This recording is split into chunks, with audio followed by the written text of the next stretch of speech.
নমস্কার, সকলকে কৃষ্ণা রান্নাঘরে স্বাগত জানাচ্ছি। সরস্বতী পূজা উপলক্ষে আজ বানাবো ভোগের খিচুড়ি, আর সাথে থাকছে 3-4 রকমের ভাজা আর বাঁধাকপির তরকারি। আজকে ভোগের খিচুড়িটা বানাবো গোবিন্দভোগ চাল আর মুগের ডাল দিয়ে, সাথে একটু কাজু কিশমিশও দেবো। আজকে এই ভোগের খিচুড়িটা যেভাবে বানাবো ঠিক এইভাবে বানিয়ে ঠাকুরকে নিবেদন করতে পারবেন মা সরস্বতীকে। তো চলুন আগে সবজিগুলো কেটে নিই, তারপর রান্নাবান্না শুরু করবো। যখন বাজারে গিয়েছিল তখন বলেছিলাম দুটো মাঝারি সাইজের বেগুন নিয়ে আসতে, লম্বা লম্বা করে বেগুন ভাজা করব। আর সেখানে একটাই বড় বেগুন নিয়ে চলে এসছে। এটা লম্বা করে ভাজা যাবে না, যেটা আবার গোল গোল করে কাটছি, গোল করে ভাজবো। হ্যাঁ, আমাদের অত বড় কড়া তো নয়, ভেঙে যাবে।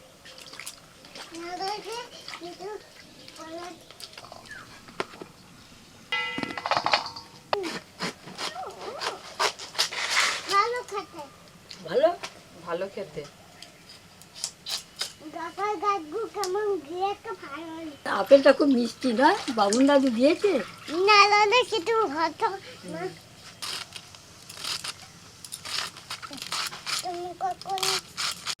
মাথা বেটে দিই, বাংলাগুলো বেটে দিই। Thank you. বাবারে, আমার বউসোনা কাঠ ভেজে দিচ্ছ। 2-3টে বাটনা বাটার আছে, তো বাটনাগুলো আমি বেটে নিচ্ছি। প্রথমে আদা বাটছি, আজকে সব বাটা মশলায় রান্না করবো।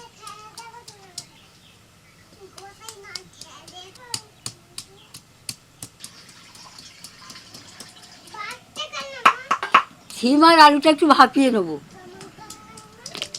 এটাই হচ্ছে প্রথম কাজ। আজকে আমি শুরু করলাম। সিম আলু ভাজার স্বাদটা শুধু দেখবেন না, সত্যি করেই মাসেই আপনি পার্বণের দিনে রান্না করেছিলেন, প্রত্যেকটা রান্না এত সুন্দর হয়েছিল। ঠাকুরের অথচ কোনো কিছু চাকের নেই, কিছু নয়, নুন ঝাল কত সুন্দর হয়েছিল।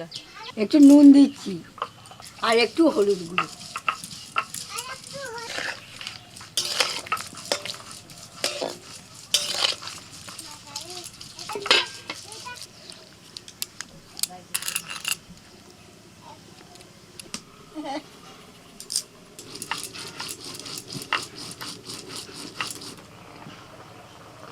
বেশি সেদ্ধ করলে হবে না, দাঁড়াও একটু দেখে নি। গ্যাস হয়ে গেছে।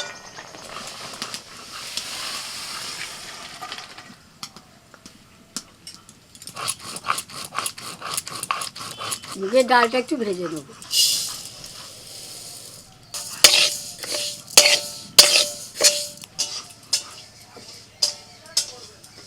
ডালটা ভাজা হয়ে গেছে। সিম আলু সিদ্ধ হয়ে গেছে, ভেজে নিচ্ছি। আমি আজকে বেগুনে নুন হলুদ মাখিয়ে দিচ্ছি।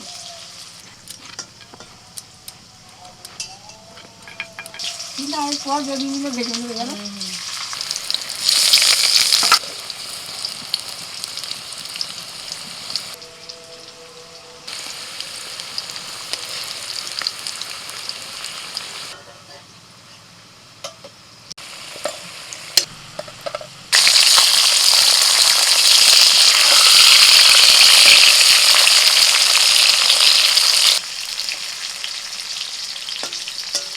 সিমগুলো ভাজা হয়ে গেল, দুটো ভাজা হয়ে গেল, এবার বেগুন ভেজে নেব।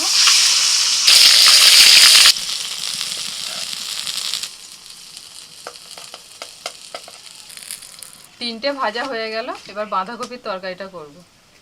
কড়াইতে সরষের তেল দিয়ে ফোড়নে দিচ্ছি তেজপাতা, শুকনো লঙ্কা আর 5 ফোড়ন। ফোড়ন হয়ে গেছে, দিয়ে দিচ্ছি আলু।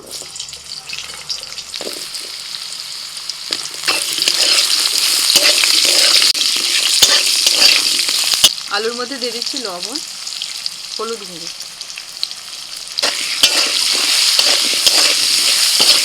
আলুটা একটু ভেজে নিয়ে দিয়ে দিচ্ছি টমেটো কুচি,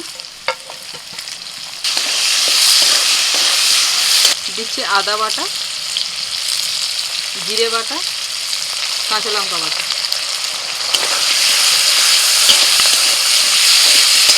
কাশ্মীরি লঙ্কার গুঁড়ো।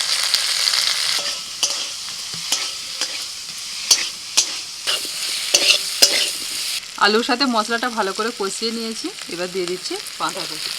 এই শীতের বাঁধাকপি আলাদা করে আর ভাপিয়ে নিতে লাগে না। দেখো একটা কথা কি জানো তো, সময়ের জিনিস আর অসময়ের জিনিস। এটা হচ্ছে সময়ের জিনিস, আর ওই যে বৈশাখ জ্যৈষ্ঠ মাসে যে কপিগুলো হয় ওইগুলো হচ্ছে অসময়ের জিনিস। ওইগুলো তো সেদ্ধ করে নিতে হয়। দিয়ে দিচ্ছি মটরশুঁটি।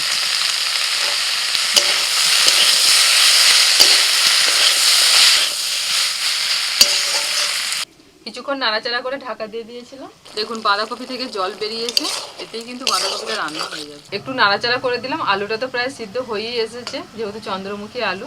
কপিটা আর একটুখানি হবে, আরও 5 মিনিটের জন্য ঢাকা দিয়ে দিচ্ছি। সব শেষে দিয়ে দিচ্ছি একটু চিনি,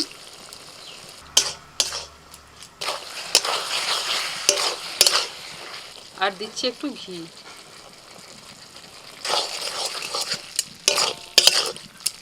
ব্যাস, বাঁধাকপির তরকারি আমাদের হয়ে গেল। হ্যাঁ, নিরামিষ তরকারিতে একটু ঘি না দিলে মানায় না, বেশ ভালো লাগে।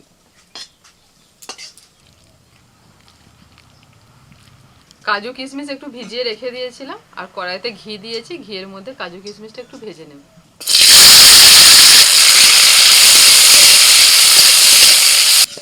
একটু নাড়াচাড়া করে ভেজে তুলে নিচ্ছি। কড়াইতে আবার সর্ষের তেল দিয়ে দিয়েছি। এখন তেলের মধ্যে ফোড়নে দিচ্ছি তেজপাতা, শুকনো লঙ্কা,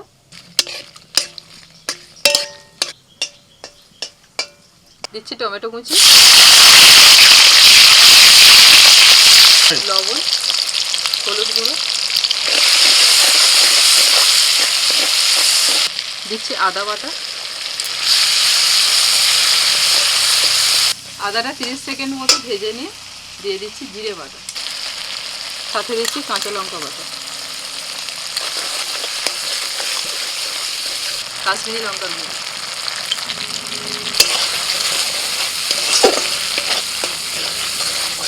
মশলা কষা হয়ে গেছে, এবার নামিয়ে দিচ্ছি।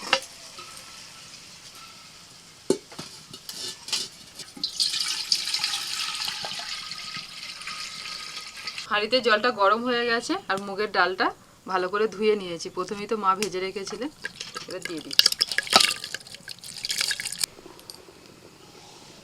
ডাল ফুটতে শুরু করেছে, কিছু মটরশুঁটি দিয়ে দিচ্ছি। 200 গ্রাম ডাল নিয়েছি, আর 400 গ্রাম গোবিন্দভোগ চাল নিয়েছি। ডালটা সিদ্ধ হতে হতে এখন চালটা ভালো করে ধুয়ে নেব।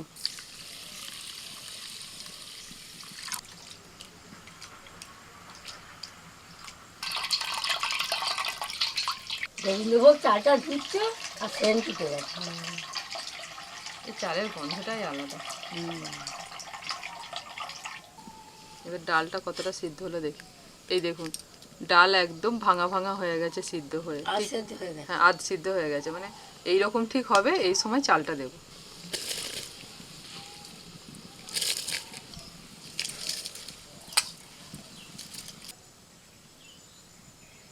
ডাল তো সিদ্ধ হয়ে গেছিলো অর্ধেক, তার সাথে দেখুন চালটাও কিন্তু অনেকটাই সিদ্ধ হয়ে গেছে।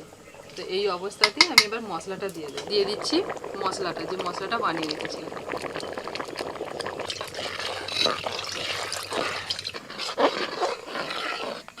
দিয়ে দিচ্ছি লবণ,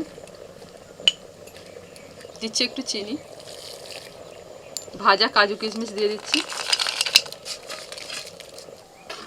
এবার শুধু ঘন ঘন নাড়াচাড়া করতে হবে, নাহলে হাঁড়ির নিচে বসে যাবে। ভোগের খিচুড়ি একটু গরম মশলা না দিলে মানায় না, ওই জন্য একটু গরম মশলা বেটে দিচ্ছি। এলাচ, লবঙ্গ, দারচিনি।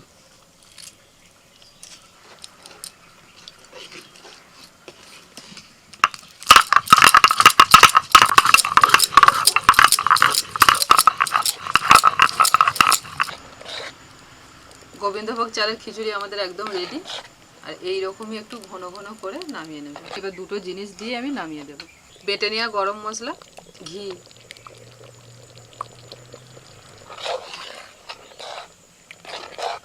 ব্যাস, ভোগের খিচুড়ি আমাদের একদম রেডি।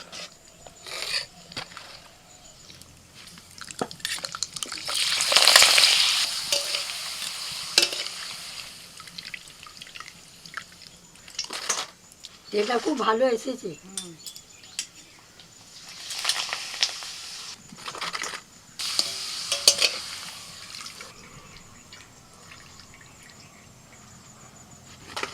চাপ চাপ ভোগের খিচুড়ি, এত সুন্দর সেন্ট আসছে, এত সুন্দর করে সাজানো, এতেই ভক্তি আসবে খেতে। গরম তো আস্তে আস্তে এবার বসছে।